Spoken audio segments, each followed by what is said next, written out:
ERCP procedure जो आपके पित्त के नली का सेवियर है। हमारे लीवर में जो पित्त प्रोड्यूस होता है वो एक कॉमन बाइल डक्ट यानी कि पित्त की नली के द्वारा स्मॉल इंटेस्टाइन में पहुंचाया जाता है। कई बार पित्ताशय यानी कि गॉल ब्लैडर का खड़ा खिसक के इस पित्ताशय के नली में ऑब्स्ट्रक्ट करता है, जिसके चलते पित्त स्मॉल इंटेस्टाइन में पहुंच नहीं पाता। जब कभी किसी पेशेंट को ऐसी दुविधा होती है तो पेशेंट को सडन एब्डोमिनल पेन होता है उनके राइट अपर क्वाड्रेंट में, आंखों में सडन पीलापन आ जाता है एंड इससे इन्फेक्शन भी हो सकता है, जिसके चलते फीवर, ड्राउजीनेस, किडनीज पे भी फर्क पड़ सकता है। इसे कोलेंजाइटिस कहते हैं। ERCP नामक प्रोसीजर के द्वारा हम पेशेंट के मुंह से एक लवचिक दूरबीन डालते हैं जो आपके छोटी अतड़ी तक पहुंचती है और वहां से गाइड वायर के मदद से हम आपके कॉमन बाइल डक्ट यानी कि पित्त की नली तक पहुंच सकते हैं।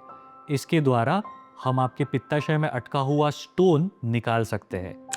कई बार पित्त की नली के कैंसर से या पैनक्रियाज के कैंसर से भी पित्त की नली दब जाती है। ERCP इस प्रोसीजर के द्वारा हम इस सिकड़ी हुई पित्त की नली को बड़ा कर सकते हैं यानी कि डायलेट कर सकते हैं, जिससे कि पेशेंट को कई दफ़ा इमीडिएट रिलीफ मिलता है।